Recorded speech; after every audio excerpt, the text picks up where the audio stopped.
ماہنامہ دریافت سے انتخاب کی سیریز کے سلسلے میں قمر جمیل صاحب کا مضمون ہیگل کی جمالیات تلخیص و ترجمہ قمر جمیل رومانی آرٹ کا 8واں مضمون سماعت فرمائیے۔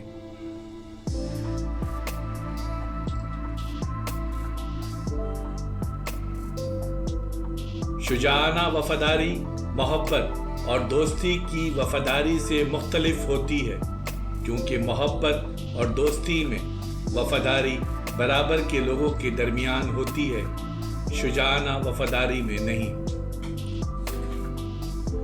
وفاداری بہت اہم ہوتی ہے، لیکن یہاں وفاداری کا مطلب محبت کے کسی عہد کے پورا کرنے میں ثابت قدمی ہے، اور نہ دوستی میں استقامت، چونکہ محبت اور دوستی میں وفاداری اسی وقت ممکن ہے جب دونوں افراد برابر حیثیت رکھتے ہوں۔ وفاداری سے یہاں مراد آقا سے وفاداری ہے، اعلیٰ تر شخص سے وفاداری ہے۔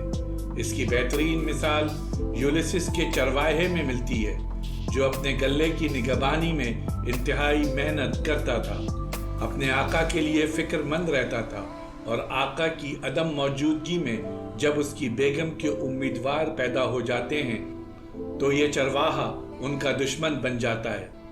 کنگ لیئر میں شیکسپیئر نے جو وفاداری پیش کی ہے وہ بھی اسی قسم کی وفاداری کی ایک مثال ہے، حالانکہ یہاں وفاداری صرف ذہن کا معاملہ ہے۔ کینٹ اس کی خدمت میں رہنا چاہتا ہے۔ کنگ لیئر پوچھتا ہے، کیا تم مجھے جانتے ہو؟ کینٹ کہتا ہے، جی نہیں، لیکن آپ کے چہرے میں وہ چیز دکھائی دیتی ہے جو مجھے آپ کو آقا کہنے پر مجبور کر دیتی ہے۔ لیکن وفاداری کا یہ تصور اس تصور سے مختلف ہے جس کی شناخت ہم رومانی وفاداری کی حیثیت سے کرتے ہیں۔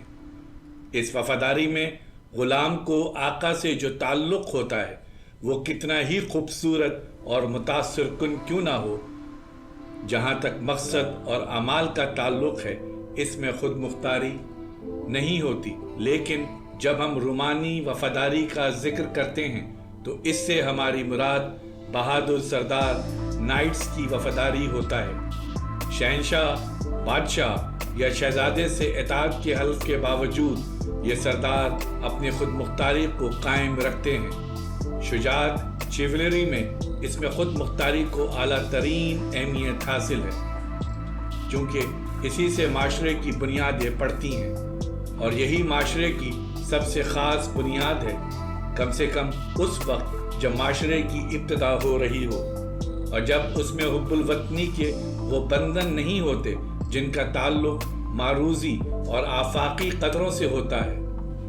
ایک تابعدار تنہا شخص کو ایک تنہا مالک سے وفاداری کا عہد کرنا ہوتا ہے، اور یہ عہد خود اس شخص کی عزت اور فائدے کے لیے بھی ہوتا ہے، لیکن اس قسم کی وفاداری اور اطاعت بہت آسانی سے دوسرے شجاعانہ دلچسپیوں سے متصادم ہو سکتی ہے، اس لیے یہ وفاداری خطرناک بھی ہوتی ہے۔ مثلاً ایک سردار کسی شہزادے کا وفادار ہے، اور اگر اس سردار سے اس کا کوئی دوست علیحدہ ہو جائے تو اس صورت میں یہ سردار دو وفاداریوں کے درمیان انتخاب کرنے پر مجبور ہوتا ہے، اور فیصلہ کرنے میں اسے اپنی عزت اور فائدے کا بھی خیال رکھنا پڑتا ہے۔ اس قسم کی وفاداری میں اطاعت کی پابندی تو ہوتی ہے، مگر اس کی نوعیت ویسی ہی ہوتی ہے جیسے کلاسیکی دیوتا زیوس اور دوسرے دیوتاؤں کے درمیان تھی۔ اس کی بہترین تصویر رینالڈ دی فاکس میں ملتی ہے۔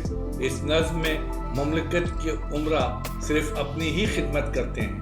جب انہیں شہنشاہ کی خدمت کرنی ہو، یہ سردار اپنے گھروں پر نہیں ملتے۔ عہد وسطیٰ کے اس زمانے کے یہ لوگ بہترین سمجھتے تھے، اس لیے کہ ہر شخص یہ سمجھتا تھا کہ وہ جو کچھ وہ کر رہا ہے اس کا جواز موجود ہے، جو کچھ وہ کر رہا ہے اپنی عزت کے احساس کے مطابق کر رہا ہے۔ ایسی صورتحال کی کسی ایسی ریاست میں اجازت نہیں مل سکتی جس کی بنیاد عقل پر استوار کی گئی ہو۔